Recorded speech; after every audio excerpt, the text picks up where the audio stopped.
Люблю этот запах фруктовых деревьев. Всем привет! Вы на канале «С города на дачу». Как видите, дров у нас осталось еще немало, и я до наступления холодов и большого снега стараюсь заготовить их как можно больше. Также, как видите, дровник у нас превратился в такой сарай для многих вещей и инструментов, поэтому на этой неделе постараюсь тут все хорошо организовать. Верх у нас свободный, а вещей много, поэтому буду, наверное, придумать какие-то приспособления или крючки и некоторые инструменты подвешивать на потолок. Также приезжал к нам наш хороший друг, поварил нам забор. Как видите, калитка тоже уже на месте, поэтому сегодня нужно будет все хорошенечко зашлифовать, покрасить, и можно уже будет вешать рабицу на место. Но моя задача убрать в этом палисаднике, также отремонтировать стульчик для трюмо.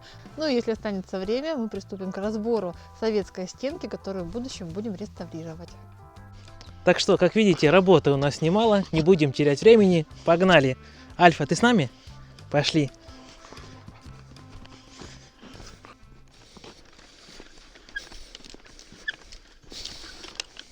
Взял такой толстый круг для шлифования металла. Как видите, он в раза 3 толще обычного отрезного.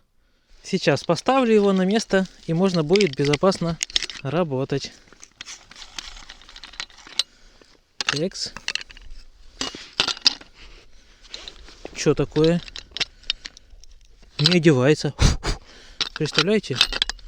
Тоже на 125 они налазят. Что делать? Ага, здесь такие маленькие соринки. Может, они мешают? Ну, обычный круг хорошо налазил.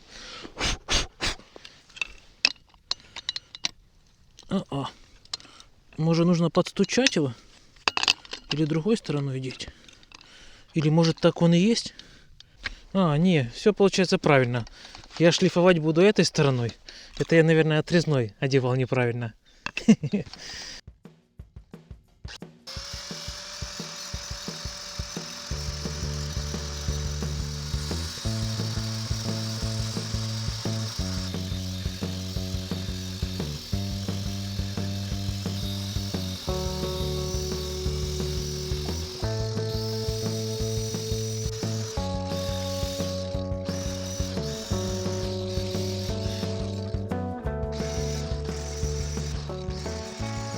Так, ну нормально, все подзачистил, но вот сама калитка, она очень ржавая. Надо бы эту ржавчину снять. Но таким кругом не получится, потому что тут ржавчина очень глубоко. Но я помню, у меня еще одна была насадка, сейчас принесу ее.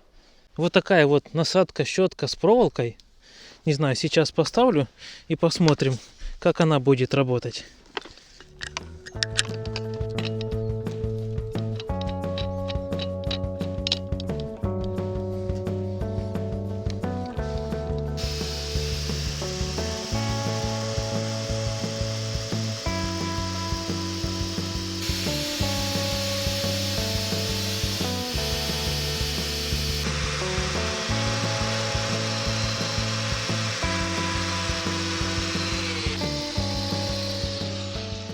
Так, ну ничего, вроде нормально снимает. Самое главное, ржавчину убирает. Все, что глубоко, конечно, оно не достанет, но краской закрасится и будет все хорошо.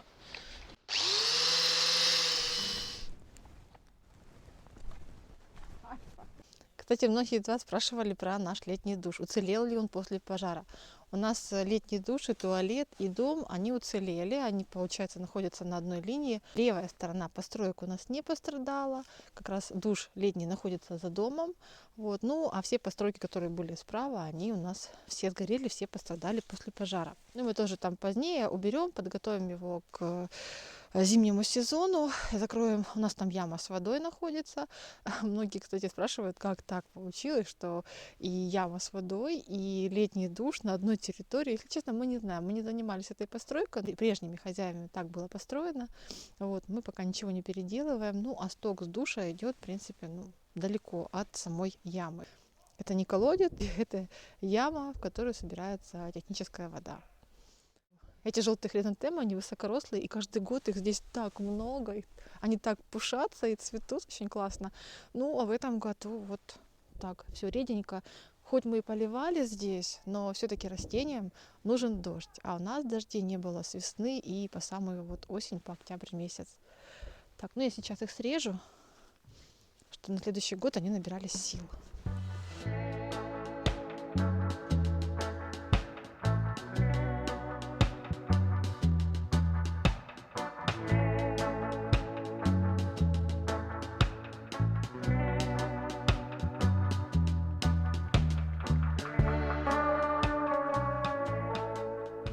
Рабица она зеленого цвета в ПВХ, поэтому и калитку, и все опоры, и столбы мы будем красить зеленой краской.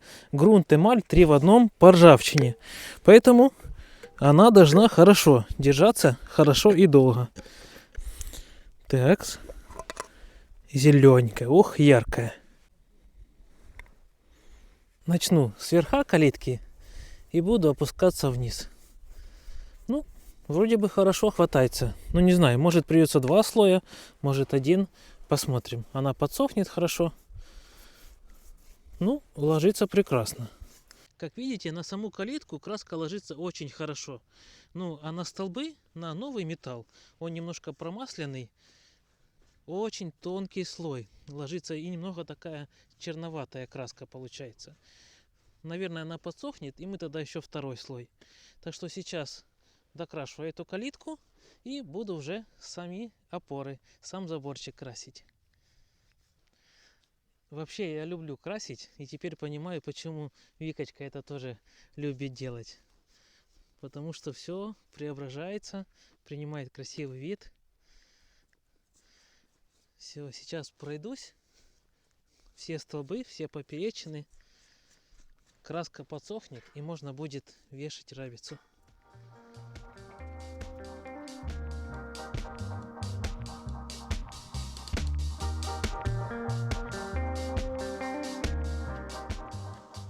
Если честно, жалко было срезать всю такую красоту, поэтому по несколько веточек я оставила желтых хризантем и вот этих вот таких бордово-красных. Очень они мне нравятся. В этом году, конечно, они такие маленькие. В общем, этот год помучил мои растишки. Но ничего, на следующий год надеюсь, что будут дожди и мои растения вновь расцветут и будут радовать нас в этом палисаднике. Так, а вот эти цветочки я их обрежу и поставлю в вазочку. Будут нас радовать дома. А пахнут, как вот эти вот желтые хризантемы. Супер. Ну и покажу, что же здесь находится рядом с палисадником. Это вообще наш первый палисадник, который появился у нас на нашем участке. Поэтому мы здесь за ним так ухаживаем, вот, и выращиваем здесь цветы, и потом их пересаживаем на другие участки, потому что не везде цветы у нас могут приняться и расти. На этом месте они удачно принимаются, всходят, разрастаются, и потом мы их рассаживаем там, где это возможно. Ну и что находится рядом с этим палисадником? Это место вам знакомо, потому что здесь я уже перекрашивала наше старенькое окно в зал. На этом месте мы приносим разные кирпичи, камни и в будущем планируем сделать площадку под беседку.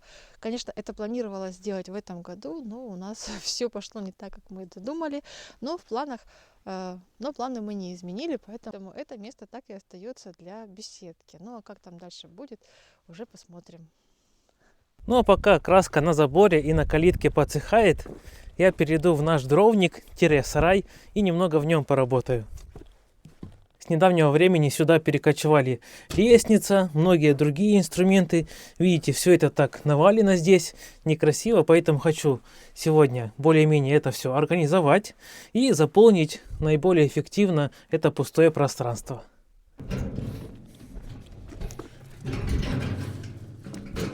Наверное, сразу все вынесу, особенно всю мелочь, и послаживаю в тачку, а потом уже буду постепенно возвращать обратно.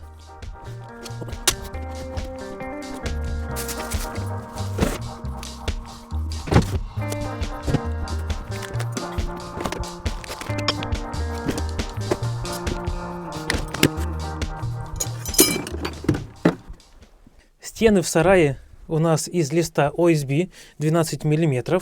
Думаю, чтобы что-то на нем закреплять, этого будет мало. Но у нас еще остался еще один кусок, примерно наполовину, может быть чуть больше. На улице он все равно размякнет, а мы его сюда поместим, закрепим с двух сторон, и на нем уже можно будет размещать разные инструменты.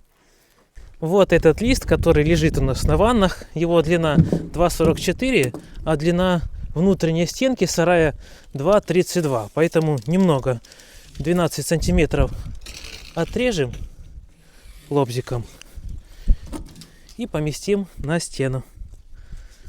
2,32. Рисую по-прежнему ручкой, но уже заказал себе несколько маркеров разноцветных. Они там будут и по дереву, и по бетону, и по стеклу. По всему будут хорошо рисовать. Надеюсь, скоро я их заберу и уже можно будет применить. Так, ну что, пилим? Не включил. Всегда забываю.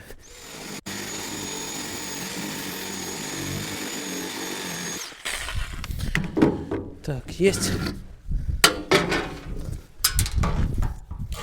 Теперь забираю, несу примерять.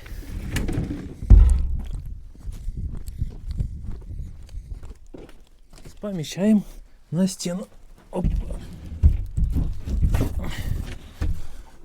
Должен вместиться. О, здорово. Тютелька в тютельку, гляньте, почти до самого верха. Так что это очень даже позитивный результат. Можно сюда будет много всего крепить. Так, теперь что сделаю? Закручу здесь саморезом. Здесь и здесь. А потом буду крепить уже снаружи. Оп, оп, оп. О, все, теперь будет держаться и можно закреплять уже снаружи. Жалко, что моя дрель-аккумулятор, она разрядилась и больше нет возможности ей работать. В пожаре сгорел кейс, второй аккумулятор, зарядное устройство, некоторые биты, так что теперь у нас его нет. Но мы не расстраиваемся, потому что на днях мы забрали точно такой же второй аккумуляторный шуруповерт. Теперь у нас их будет два. Два одинаковых и в 2 раза мощнее. Теперь будем работать. Так, супер, новый, красивый, зарядка наконец-то, аккумулятор. А ну сейчас проверю, подходит ли к этому аккумулятору. Шуруповерт. О, супер! Теперь у меня их 2.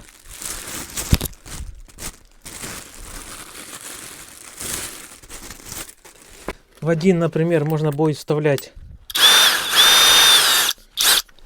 сверло, а во второй биту. И работать так 2. Почему он мне понравился? Потому что он бесщеточный. Это значит, что должен прослужить довольно долго. Кроме того, он мощный и аккумулятор на 24 ватта целых. Но большая часть аккумулятора, она в ручке. Поэтому одеваешь и очень так компактно лежит в руке и хорошо и удобно работать.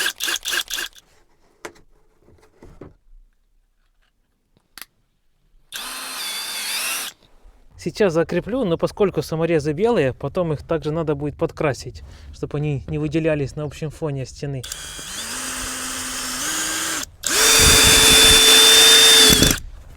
Отлично.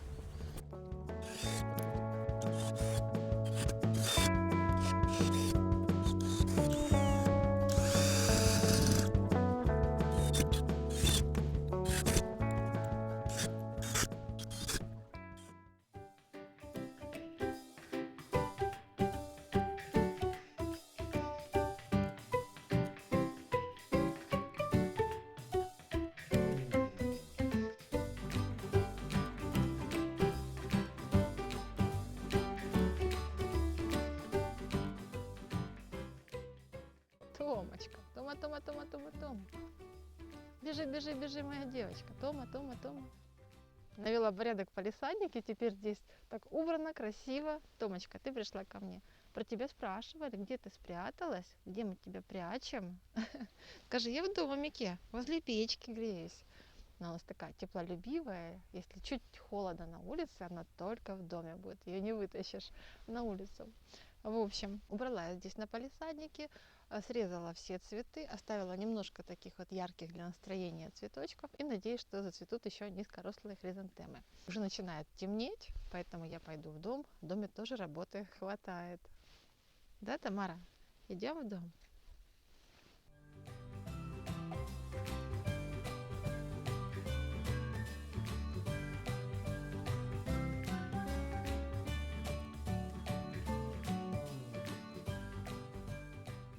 Так, теперь хочу закрепить эту лестницу ближе к потолку, чтобы она не мешала. Примерно вот так вот, чтобы она здесь висела и не занимала пространство в сарае. Как это сделать? Сейчас я покажу, что я придумал. У нас есть вот такие уголки. Один я прикреплю наверх к брусу, второй к нему, а третий маленький здесь сделаю.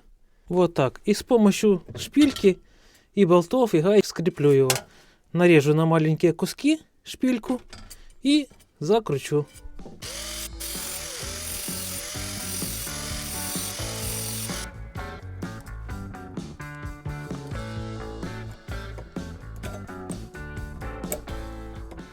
Вот такие красивые два навеса получились. Теперь мы прикрепим один с одной стороны наверх, а другой с другой. Так, ну что, теперь помещаем лестницу наверх. О, отлично держится и не падает. Так, лестница висит, а в этот угол хочу повесить болгарку и разные круги для нее. Посмотрел в ютубе один лайфхак, сейчас покажу, как можно хорошо ее вешать и не нужно каких-то специальных для этого приспособлений. Я не помню точно, но кажется, делаешь здесь такую небольшую петельку. Вот, и начиная с конца накручиваешь провод. Вот так потихонечку накручиваешь, очень плотно и аккуратно. Вот, и когда провод заканчивается, просовываешь саму вилку в это ушко, а здесь натягиваешь. Вот так. И теперь не нужно никаких лишних приспособлений, просто вкручиваешь саморез и вешаешь на эту лямку. По желанию можно сделать ее еще меньше. И поскольку ушко оно такое устойчивое, не падает, можно вешать его прямо в самый край. Повесил и также очень легко снял. Так, ну пускай теперь здесь висит.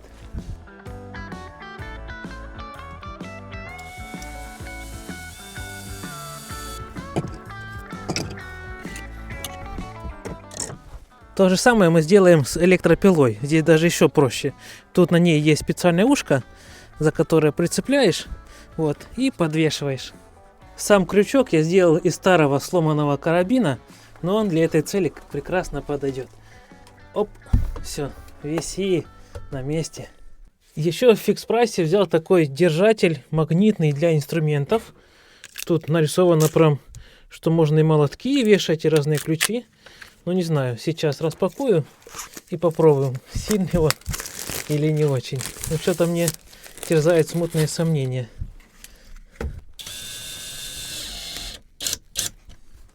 Так, ну что, проверяем. Молоток.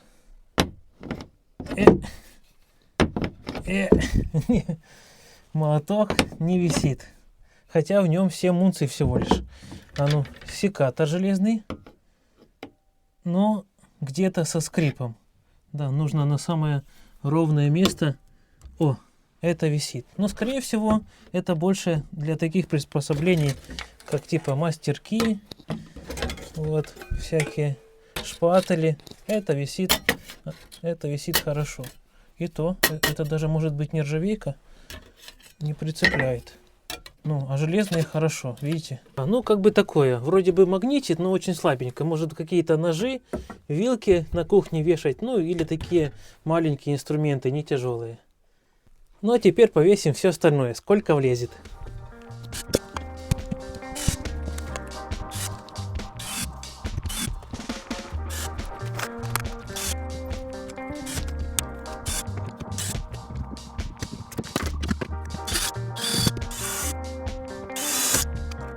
Вот так все более-менее красиво получилось организовать. Ну а такие мощные, тяжелые инструменты, такие как кувалда, вон, или, например, топор, для них предназначены эти полки. Также здесь могут ящики для инструментов помещаться свободно, шуруповерты и другие инструменты. Вот. Но я очень доволен, что наконец-то оно не навалено кучей, а все вот здесь под рукой. Ну а также жду комментарии с вашими идеями. Если у вас есть хорошие мысли по поводу того, как можно все хорошо организовать, то пишите, не стесняйтесь. Я всегда читаю комментарии, мы с Викочкой это делаем, и нам это очень приятно. В прошлом году мне Рома смастерил вот такой вот стол трюмо. Он очень классный, но к нему не было стульчика, а в своих комментариях вы советовали нам смастерить к нему пуфик. И мы собирались его смастерить, но, к сожалению, материалы на него у нас горели. А с недавних времен у нас здесь прижился вот этот стульчик. Конечно, мы его много и часто использовали в наших ремонтах, он служил нам как подставка, но здесь он прижился и довольно-таки мне очень удобно за ним сидеть. Вот, но он совсем не ровнее этому столику, поэтому я думаю, что нужно его немного отреставрировать, переделать. А с переделки кровати у нас остался вот такой кусок дермантина. И я думаю, что на сиденье нам его вполне хватит. Ну и перекрасим вот такой вот цвет краски. Краска у нас осталась, поэтому что ж, давайте приступим. Итак, для начала давайте снимем сиденье. Сиденье снимается с помощью одного удара снизу. И теперь можно снять вот эту вот потрепанную обшивку. И, кстати, вы спрашивали, почему мы в наших переделках по стульчикам не прикручиваем сидушки к стульям. Именно по этой причине мы и не прикручиваем. На этом стуле мы уже второй раз будем менять обшивку, даже третий раз. Первый раз, когда мы делали первую реставрацию, это уже делала я сама недавно совсем, и уже после всех ремонтов, вот покрасок, здесь оно все выпачкано, вот сегодня уже будет третья переделка, вернее, третья обшивка для этого стульчика. Но сегодня у меня помощница Веснушка, да? Ты будешь помогать мне? Вот такие у нас помощники. Забор ставит с нами Альфа. Тома делает со мной стенку, а Веснушка будет мне помогать ремонтировать стульчик. Да, Веснушка?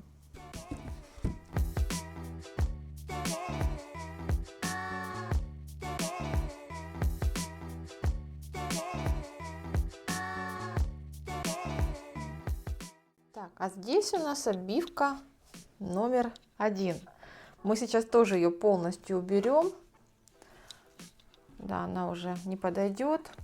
А здесь у нас утеплитель. Я его убирать не буду. В общем, сидушку сейчас хорошо вымою, оставлю ее сушить и перейду к покраске стульчика. Вот так выглядит эта баночка с краской. Цвет грейдж, это меловая краска. Ей мы красили всю мебель. И вот одна баночка оставалась, и она уцелела после пожара вместе с другой баночкой, вот таким цветом синим. Я красила им окна. А уцелели эти краски, потому что стояли в столе. Стол советский, стол тумба. И получается, что массив сгорел, а то, что не сгорело, накрыло эти банки и успели как раз затушить. Поэтому они остались целыми. Так, открываем. Новая баночка. Абсолютно.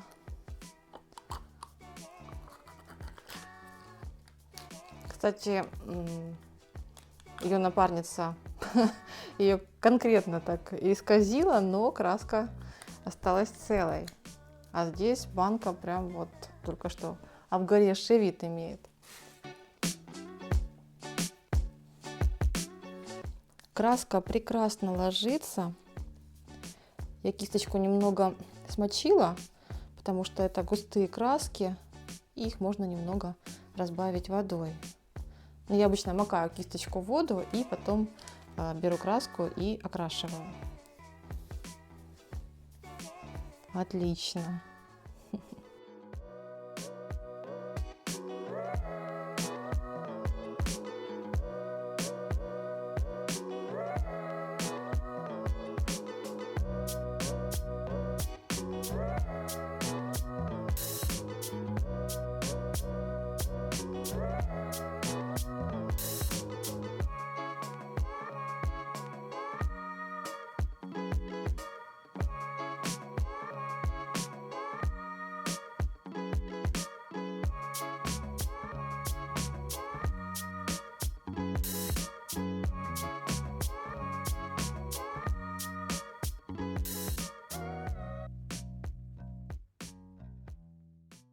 Обиваем сиденье на следующий день, потому что мне нужна помощь Ромы.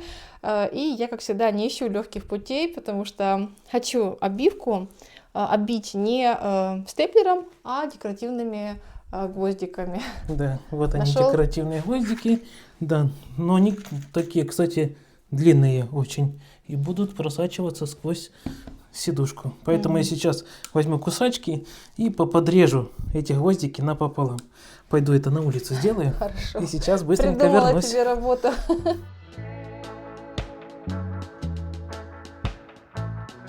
Смотри, я тебе нарезал и желтеньких, и беленьких, какие захочешь. Отлично. Да, разные подойдут.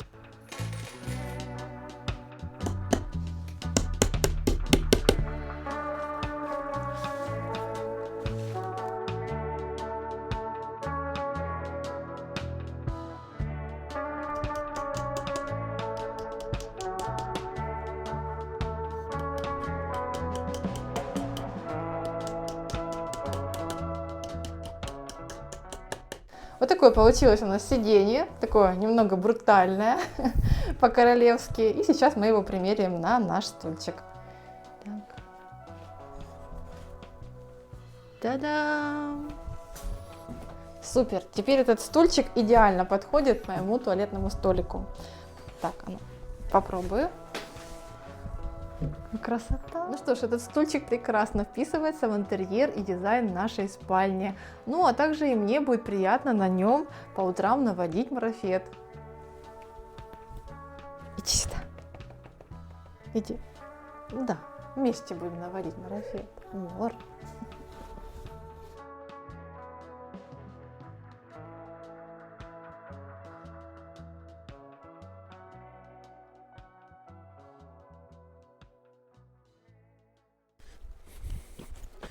Несмотря на прохладную погоду и на то, что прошло даже меньше суток, краска очень хорошо высохла. Так что сейчас зову Викочку и будем вешать рабицу. Закреплять рабицу мы будем с помощью вот таких стяжек нейлоновых. Они оказались довольно прочными и устойчивыми к морозу, потому что когда мы вешали эту часть забора, нам говорили, что если будет большой холод, если будет минус 20, минус 30, то не полопается. Ну, смотрите, год прошел, и зима в том году была такая не очень жаркая, поэтому в этом году мы тоже так сделаем. Так, сейчас повесим, и будет у нас забор.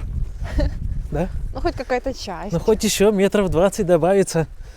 Уже веселей. Уже веселее, более-менее защищенней.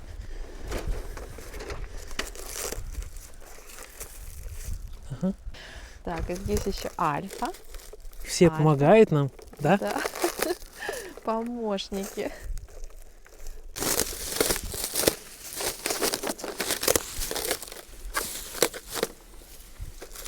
Хорошо замотали. Ох.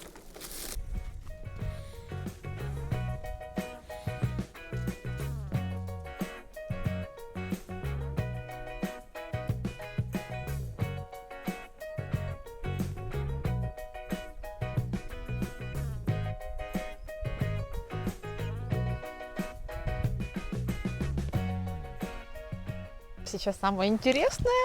Да, начало, оно всегда самое интересное.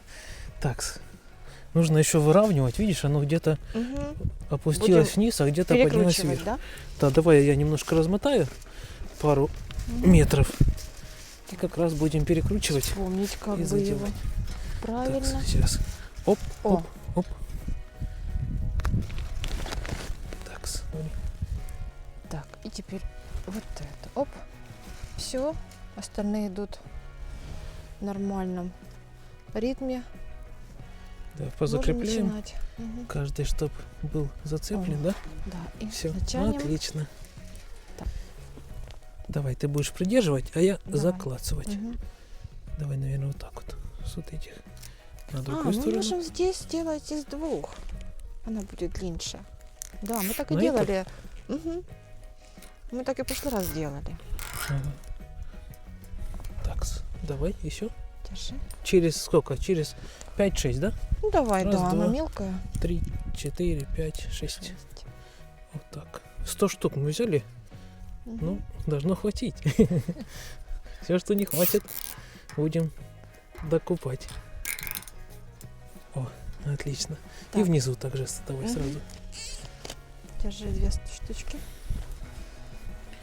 Так, натягиваю. Отлично. И теперь продвигаемся дальше. Что тут, какое-то не очень ровное внизу. Нормально? Так, вот здесь.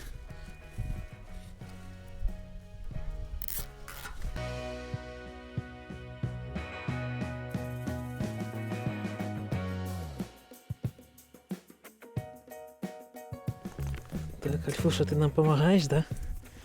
Молодец, помогай, собачка наша. Так, давай. Сейчас вот тут притяну.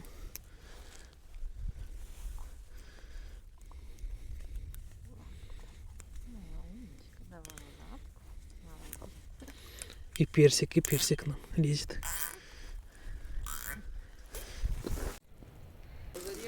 Рыжольна. Рыжольна. Ты нам помогать пришел.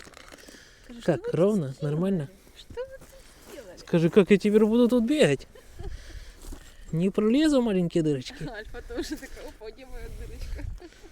Альфуша, ты не лежи мне в руки. Ну, Викулечка, натягай немножко. Ага, вот так. О, отлично.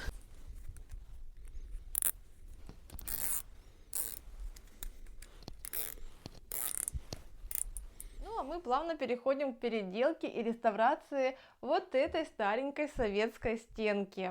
Мы решили ее не разделять, а оставить единым целым здесь, на этом месте, и она здесь довольно-таки хорошо вписалась. Единственный минус, что эта стенка имеет очень темный вид, и, конечно же, за долгие годы, за время использования она немного подрастрепалась, поэтому наша задача реставрировать ее и подарить ей новую жизнь. Ну и перед тем, как мы приступим к реставрации, к переделке, конечно же, шкаф нужно освободить. Я же подготовила здесь несколько таких вот большущих ящиков, которые мне пригодятся. Ну и облегчает задачу то, что каждая секция имеет свое назначение. Здесь хранятся полотенца, там постельное, ну здесь всякая всячина. Я думаю, у каждой хозяйки есть свой шкафчик, где хранится всякое разное, скажем так.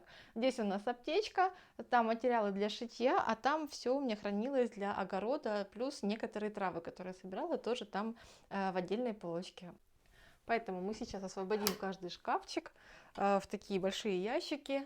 Так, здесь у нас постельное белье. Думаю, что в этот ящик поместится. И признаюсь честно, что это не самый мой любимый этап — разбирать шкафы. Но я знаю, что в режиме таймлапс он многим нравится. Так что поехали!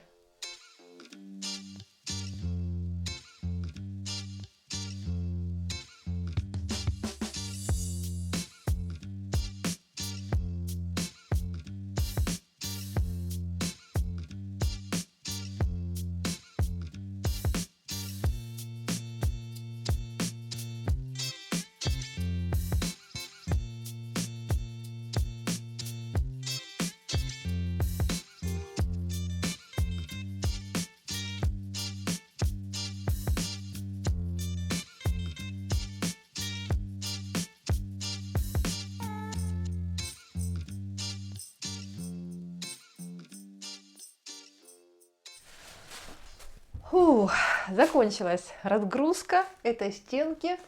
Все я разгрузила, и шифонеры, и шкафы. Остался только вот этот сервант. Его я выгружу завтра, потому что у меня закончились коробки. Расставлять куда попало мне не хочется, поэтому завтра схожу в наш сельский магазин, возьму подходящий коробок, все туда уберу.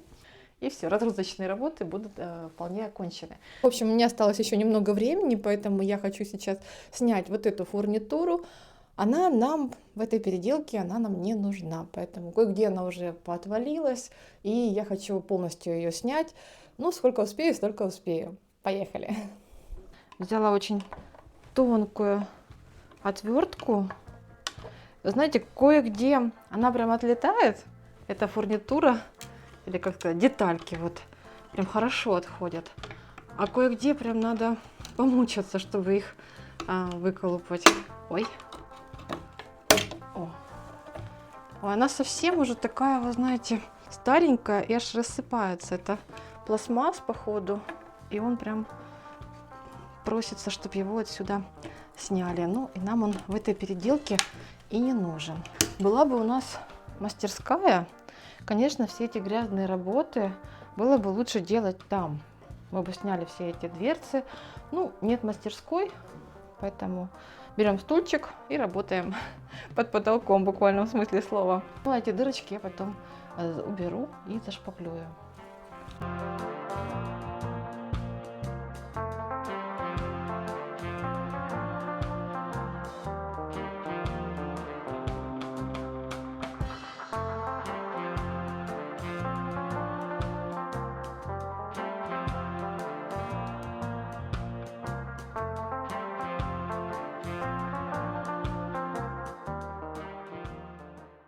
В общем, нелегко снимаются вот эти вот фигурные детальки. Они прикреплены на каких-то крепежах, и когда я пытаюсь их снять, они не снимаются, они отстреливают и разлетаются по всей комнате. Я вот собрала несколько штук. Ну и вот такие еще полоски. Я их хочу сейчас поснимать первыми, потому что они посажены на клей и снимаются намного проще. Поэтому я их сниму первыми и хочу показать, смотрите, сколько у меня таких вот длинных полосок получается по выходу в этой работе. Конечно же, выбрасывать я их не буду. У меня уже появилась одна идея, куда их можно применить. Кстати, напишите в своих комментариях, куда бы вы их применили, куда бы использовали, вот ваши варианты. Будет очень интересно почитать ваши идеи. Так, ну что, поехали дальше.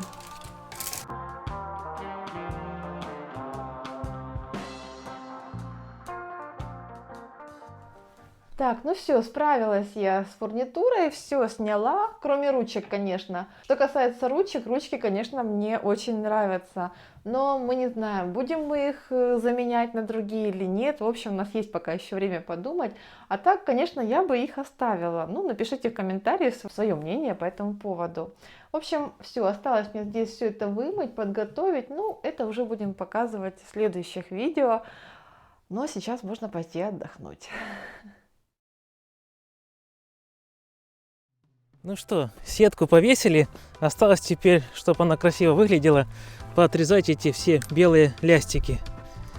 Так, все поотрезаем. И на сегодня работа наконец-то закончена.